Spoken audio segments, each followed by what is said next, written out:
दिन पहले सरकार ने शिक्षा नीति लाई है 2020 की। इस शिक्षा नीति को जब मैं पढ़ रहा था तो मुझे ये लगा कि यदि आपको बीमारी है तो आपका सीधा सा इलाज है कि आपको अच्छे अच्छे कपड़े पहना दिए जाएं।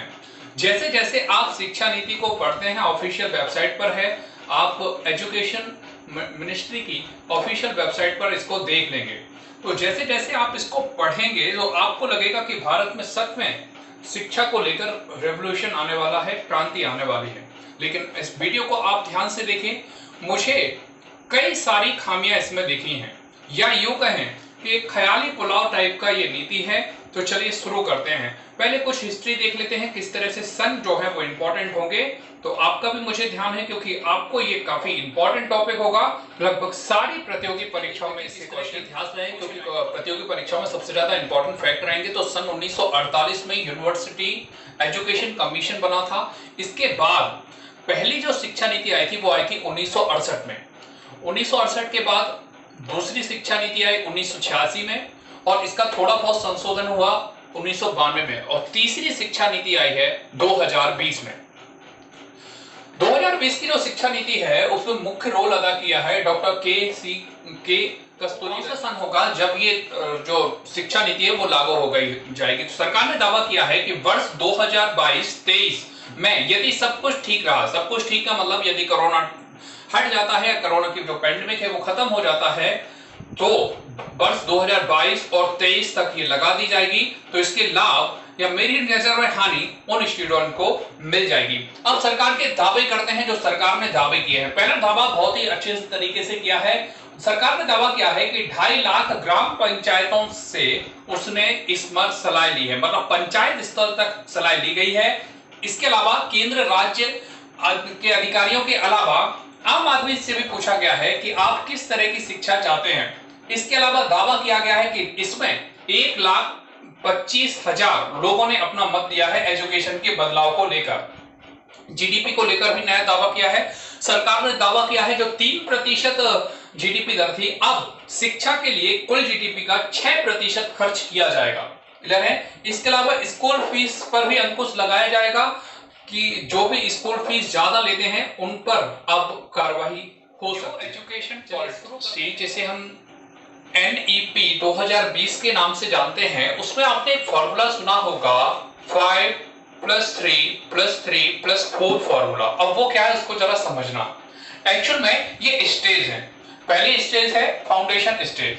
अब जरा इसमें समझना, इसमें 3 साल का बच्चा एडमिशन लेगा जो कि 5 साल तक इसमें रहेगा। तो पहले 3 साल जो है उसको नाम दिया है प्री प्राइमरी। अब इसमें क्या होगा, इसका उद्देश्य केवल यही होगा कि स्टूडेंट को जो स्कूल है उसके प्रति लगाव पैदा करना है। ठीक है, 3 साल तक। उसके बाद बच्चा फर्स्ट क्लास में, सीधे फर्स्ट क्लास में एडमिशन लेगा, सेकंड क्लास में स्टेट लेगा। अब ये जो 5 साल शुरू में बच्चा पढ़ेगा उसमें कोई भी एग्जाम नहीं होगा। इन फाउंडेशन का मतलब ही ये होगा कि बच्चा स्कूल को समझे और स्कूल के प्रति लगाव हो। क्लियर है? अब इसके बाद जो स्टेज होगी वो होगी प्री प्राइमरी स्टेज, जिसमें बच्चा 3 साल चलेगा। तो कौन कौन सी क्लास पढ़ेगा? तीसरी, चौथी और 5वीं क्लास। इसमें क्या होगा? 2 होगा, एक तो एक्टिविटी और एक क्या होगा? स्टडी। अब इसमें क्या होगा, इसमें थोड़ा सा विवाद भी चल रहा है। इसमें सरकार ने कहा है कि केवल राष्ट्रीय भाषा और क्षेत्रीय भाषाओं में पढ़ा जाएगा। तो आपको पता है इंग्लिश जो है वो ना तो राष्ट्रीय भाषा में आता है ना ही किसी क्षेत्रीय भाषा में आता है। इस वजह से लगभग ये माना जा रहा है कि सरकार ने इंग्लिश को हटा दिया। तो अब इस पर विरोध चालू हो गया है। ठीक है, तो बाद में हम सारी चीजों पर चर्चा करने वाले हैं, जो भी इनकी कमियां हैं। अभी आप फैक्ट देखते जाओ। क्लियर है? तो ये प्री प्राइमरी स्टेज है। इसके बाद जो है इसमें तीसरी जो स्टेज है वो है मिडिल स्टेज। तो देखो पहले क्या हो गया, 5 ईयर हो गया, फिर 3 हो गया, तो अब किसकी वाली है? 3 की। तो इसके बाद है मिडिल स्टेज। इसमें क्या होगा, इसमें भी बच्चा 3 साल रहेगा। तो 5वीं पास हो चुका है बच्चा, तो अब कौन कौन सी क्लास पढ़ेगा इसमें?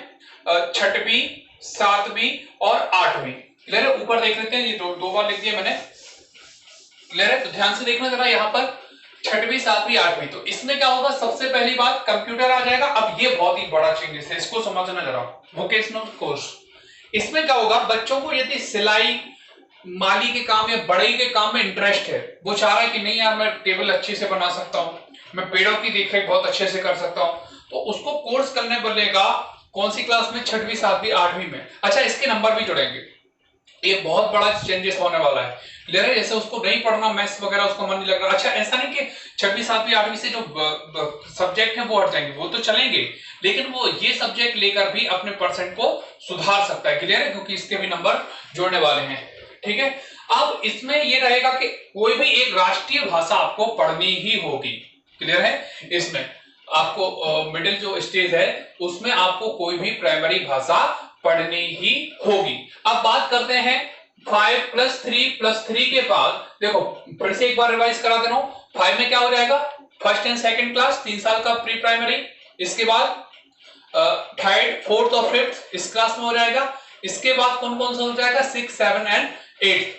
इसके बाद आएगा सेकेंडरी स्टेज। अब जरा सेकेंडरी स्टेज देखना, इसमें कौन कौन सी क्लास आएंगे?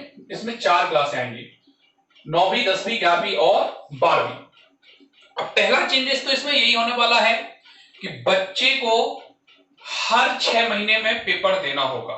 जैसे अपन वीकेंड जो ईयर के एंड में देते थे, अब बच्चे को हर 6 महीने मतलब सेमेस्टर की तरह पेपर होंगे, और जिसमें भी अच्छे नंबर आएंगे उसके नंबर इसमें जुड़ जाएंगे। क्लियर है? इतनी बात आगे समझ में। अब जरा समझना, 9वीं में आप क्या करते थे? सारे विषय पढ़ने होते थे, लगभग 6 विषय या 5 विषय होते थे।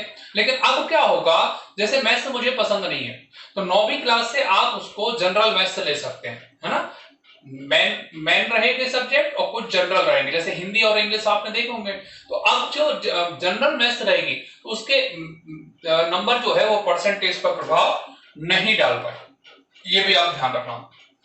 अच्छा, सवाल उठता है, एक बहुत इंपॉर्टेंट सवाल उठता है इस बीच, क्या 10वीं 12वीं बोर्ड रहेगी? हाँ रहेगी, लेकिन उसमें परसेंटेज जो है उनका महत्व जो है वो सरकार घटा देगी, उनका महत्व जो सरकार जो है वो घटा देगी। एक बात और, अब अंक कैसे मिलने वाले ये काफी इंपॉर्टेंट होगा। अंक कैसे मिलेंगे? अंक पहली बात आपसे खुद से पूछे जाएंगे कि आपके अंक बताओ। क्लियर है? दूसरा चेंजेस ये होगा कि अंक में ये भी पूछा जाएगा जो आपके साथ दोस्त रहे हैं उनसे पूछा जाएगा, है ना? तो अब आपको दोस्तों से अच्छी बना के चलना पड़ेगी, है ना? दोस्तों से नंबर लिए जाएंगे आपके, जो भी क्लासमेट है, दोस्त मतलब ये नहीं केवल दोस्त, क्लासमेट जो भी है उनसे नंबर लिए जाएंगे। और तीसरी चीज टीचर से पूछा जाएगा। तो अब आप देख रहे होंगे जो एजुकेशन सिस्टम में ये एक अलग चीज जोड़ी दी गई है। तो अंक आपकी जो पढ़ाई से वो तो बढ़ेंगे, है ना, लेकिन परसेंटेज में आपका ये बहुत इफेक्टिव करेगा कि आप अपने लिए कितने नंबर दे रहे हो पढ़ाई को करते हुए। ठीक है, आपके इस जो क्लासमेट हैं, जितने भी स्टूडेंट साथ पढ़ रहे हैं वो कितने दे रहे हैं, और लास्टली आपके टीचर्स कितने नंबर दे रहे हैं, क्लियर, जो आपको पढ़ा रहे हैं। तो इसके भी नंबर काफी इंपॉर्टेंट हो सकते हैं। अब जरा इसमें भी समझो, इसमें क्या होगा, एक विदेशी भाषा भी पढ़नी होगी। इसमें क्या होगा, एक विदेशी भाषा भी पढ़नी होगी। आपको विदेशी भाषा आप कोई भी पढ़ सकते हैं, ऐसा नहीं है कि आपको जो इंपॉर्टेंट है ये विदेशी भाषा अनिवार्य नहीं, जैसे इसमें था अनिवार्य नहीं है। इसमें आप चाहो तो विदेशी भाषा पढ़ सकते हैं और ये काफी इंपॉर्टेंट होगा इसमें। लेकिन एक सरकार ने तर्क दिया है कि वो चाइना की लैंग्वेज को इंट्रोड्यूस नहीं कर रही है, क्लियर है। तो चाइना की जो लैंग्वेज है वह इसमें आप नहीं पढ़ पाएंगे, क्लियर है। तो ये थी इनकी चारों स्टेज। अब बात करते हैं कॉलेजेस की। कॉलेजों में भी काफी सारे परिवर्तन होने वाले हैं, है ना। जो कॉलेज आप पढ़ चुके हो, बीएससी या एमएससी, अब नहीं होगा। पहली बात, बीएससी एमएससी एमकॉम जैसे शब्द अब आपको देखने नहीं मिलेंगे। एक शब्द होगा ग्रेजुएशन, स्नातक, क्लियर है। अब बीएससी एमएससी नहीं रहेगा। क्यों? क्योंकि अब जो है अब विषय नहीं चुनने होंगे, क्लियर है। विषय नहीं चुनने होंगे, आपका कोई समूह नहीं होगा। जैसे पहले क्या होता था कि मैथ्स वाला व्यक्ति क्या चुनता था, मैथ्स वाला व्यक्ति जो होगा वो फिजिक्स केमिस्ट्री चुनता था, इस तरह से कुछ होता था, क्लियर है। तो अब उसमें किसी भी तरह की बाध्यता नहीं होगी। मतलब आप ग्रेजुएशन में जाओ, बड़े प्यार से आप एक राजनीति का विषय उठा लो, ठीक है, बढ़िया तरीके से। ये क्या हो गया, आर्ट का, है ना। एक कॉमर्स का उठा लो आप, ठीक है, और एक आप साइंस सब्जेक्ट का उठा लो, कुछ भी सब्जेक्ट आप उठा सकते हो। इन सब्जेक्टों को उठाकर आप अपनी ग्रेजुएशन कर सकते हो, क्लियर है, ये समझ में आ गया। तो किसी भी तरह की आपको सब्जेक्ट की बाध्यता नहीं रहेगी इसमें कि आपको वही स्ट्रीम चुनना है, ठीक है। आप किसी भी स्ट्रीम से कोई भी सब्जेक्ट ले उठा सकते हैं, कोई भी, मतलब कोई भी। ऐसा नहीं कि आर्ट वाले केवल आर्ट सब्जेक्ट उठा, आर्ट वाला व्यक्ति साइंस के एक आध सब्जेक्ट उठा सकता है। आप ऐसा भी कर सकते हैं, आप आर्ट के आपने पॉलिटिकल साइंस ले ली, क्लियर है, आपने हिस्ट्री ले ली और आपको मैथ्स अच्छी लगती है तो आपने मैथ्स उठा ली, ये भी चल जाएगा, पहली बात। अब दूसरा बड़ा चेंज देखो, अब यहां पर क्या होगा, बैचलर डिग्री आपकी कितने साल की हुई है, 3 साल की, लेकिन अब जो बैचलर डिग्री होगी वो 4 साल की होगी, क्लियर है। तो उसको समझना, फर्स्ट ईयर जो पास करेंगे उसको कहा जाएगा सर्टिफिकेट। अब ऐसा क्यों होगा, कई बार क्या होता है 1 साल बाद 2 साल बाद हम क्लास छोड़ देते हैं, जैसे आपने 2 साल बाद छोड़ दी तो आपका डिग्री नहीं मानी जाती ग्रेजुएशन की, आपको 3 साल करोगे तभी आप ग्रेजुएट मानोगे। अब ऐसा नहीं है, अगर आप 1 साल पढ़कर छोड़ देते हो तो उसको क्या कहेंगे हम, सर्टिफिकेट, मतलब आप क्या कहोगे, सर्टिफिकेट ग्रेजुएट या ग्रेजुएट सर्टिफिकेट, 1 साल, एक वर्ड में आदमी समझ जाएगा। दूसरी साल सोचते हो तो डिप्लोमा, मतलब ग्रेजुएट डिप्लोमा है मेरे पास, ठीक है। तीसरे साल कहा जाएगा डिग्री, और चौथे साल यदि आपने कहा गया तो आपका कहेगा रिसर्च, मतलब ग्रेजुएट रिसर्च है। अगर ग्रेजुएट रिसर्च मतलब सामने वाला समझ जाएगा कि आपने ग्रेजुएशन कितने साल में कंप्लीट की है, 4, मतलब पूरी पढ़ी है, क्लियर है। 4 साल पूरे करने का मतलब फेल नहीं, 4 साल पूरे करने का मतलब पूरी पढ़ी है, ग्रेजुएट रिसर्च, इतना आगे होगा। अब इसमें क्या है, एसीबी एक बैंक बनाया जाएगा जिसको हम कहेंगे एकेडमिक क्रेडिट बैंक। अब इसमें क्या रहेगा, ये आपके नंबर रखे रहेंगे, लेकिन इसमें टाइम पीरियड कहा गया है, क्लियर है। जब आप डिटेल में पीडीएफ पढ़ेंगे जो ऑफिशियल वेबसाइट पर है उस पर लिखा है, कई लोग नहीं बता रहे हैं ये चीज। ऐसा नहीं है कि आप कभी भी आओगे और 2 साल, जैसे आपने डिप्लोमा कर लिया, ग्रेजुएट डिप्लोमा हो तो आप कितने भी साल बाद आओ कहोगे चलो हमें डिग्री करना, ऐसा नहीं है। एक समय सीमा दी गई, वो समय सीमा बस अनाउंस नहीं की गई है, वो समय सीमा कितने ईयर की होगी, वो समय सीमा जल्दी 300 पेज की आने वाली है, बड़ी पीडीएफ, उसमें वो डिटेल करके मिनिस्ट्री बताएगी। खैर, तो आपको समझ में आ गया ये क्यों बताया गया है, ताकि बीच में कोई भी अपनी पढ़ाई ना छोड़े। अगली बात करते हैं, अब पोस्ट ग्रेजुएशन। अगर आप 4 साल की ग्रेजुएशन किए हैं तो आपको केवल पोस्ट ग्रेजुएशन में 1 साल लगेगा, क्लियर है। अगर आप 3 साल की ग्रेजुएशन किए हैं तो आपको पोस्ट ग्रेजुएशन में 2 साल लगेगा। अब आप ये नहीं कहना 2 साल किए तो फिर यहाँ पे 3 साल नहीं, या तो आप 3 साल की ग्रेजुएशन किए हो स्नातक, या आप 4 साल की। अगर 4 साल की तो 1 साल मास्टर की डिग्री, और 3 साल की किए हो तो 2 साल की। मतलब सीधी सी बात, आपका ग्रेजुएशन और पोस्ट ग्रेजुएशन कितने साल में होगा, कुल 5 साल में, क्लियर है। ये भी उम्मीद है आपको समझ में आ गया होगा। अब सरकार ने इसमें थिंक क्या दी है कि वो क्रिटिकल थिंकिंग की तरफ बढ़ रही है, मतलब एक अच्छी रटना ना पड़े, एक सोचवान व्यक्ति वो विकसित करे पढ़ाई के माध्यम से। एक बहुत बड़ी जो सरकार ने घोषणा की है कि सारी एमफिल को अब बंद कर दिया गया है, मतलब एमफिल बंद हो चुकी है। अब सीधे क्या होगी, पोस्ट ग्रेजुएशन के बाद पीएचडी, और पीएचडी के लिए जो समय सीमा दी है वो दी है आपके 4 साल। एक और बड़ी बात, सरकार ने कहा है कि अब विश्व की जो टॉप 50 यूनिवर्सिटी हैं, सब नहीं कि सारे दोस्त आ रहे हैं बांग्लादेश, सब ऐसे नहीं, अपने पड़ोस से जो दुश्मन देश हैं उनसे भी आ रहे हैं, सब नहीं, जो टॉप विश्व की टॉप 50 यूनिवर्सिटी हैं वो आराम से इंडिया में ब्रांचेस डाल सकती हैं। तो ये जो सजेशन था, ये कांग्रेस सरकार जो मनमोहन सिंह सरकार थी उन्होंने दिया था, लेकिन उस समय बीजेपी ने विरोध किया था। और उस समय कांग्रेस सरकार ने, हालांकि उन्होंने ये भी रखा था कि आपको सिक्योरिटी जमा करना होगी जो यूनिवर्सिटी आएंगी, लेकिन बीजेपी सरकार ने ना केवल इसको परमिशन दे दी है, बल्कि उसने यह भी कहा है कि आपको कोई भी सिक्योरिटी ना के बराबर ही जमा होगी, आपको कोई भी बड़ी इनकम जमा नहीं करना होगी, आप सीधे हमारे भारत में अपनी ब्रांच डाल सकते हैं। तो ये था इसका पहला पहलू। अब देखते हैं इसका। मैं जब ये पढ़ रहा था तो मुझे इतनी कमियां मिली जिसमें कोई हिसाब नहीं। मतलब ये अगर इम्प्लीमेंट हो जाएगा तो मुझे ये लगता है भ्रष्टाचार बढ़ जाएगा। और मैंने शुरू में भी कहा था, मैंने वीडियो के शुरू में कहा था कि ये अगर इम्प्लीमेंट होती है तो निश्चित रूप से एक बीमार व्यक्ति को अच्छे कपड़े पहने जा रहे हैं, इसके सिवा कुछ भी नहीं। पहला तर्क, टीचरों को बिल्कुल साइड में रखा गया है जो कि सबसे मेन फर्म थे। एक्चुअल में जो टीचर्स हैं उन पर कोई भी तरह का, किसी भी तरह का कोई भी प्रावधान नहीं किया गया है। मैं एजुकेशन से काफी जुड़ा रहा हूं, है ना, परिवार के कई सारे सदस्य मेरे एजुकेशन टीचर्स हैं और कई सारे पोस्ट पर हैं। इतनी खामियां देखना पड़ती हैं जिसका हिसाब कहते नहीं। इतना ही, सरकारी के अलावा प्राइवेट सेक्टर में भी परिवार के कई लोग जुड़े हैं। अब पॉइंट टू पॉइंट हम चर्चा करने वाले हैं।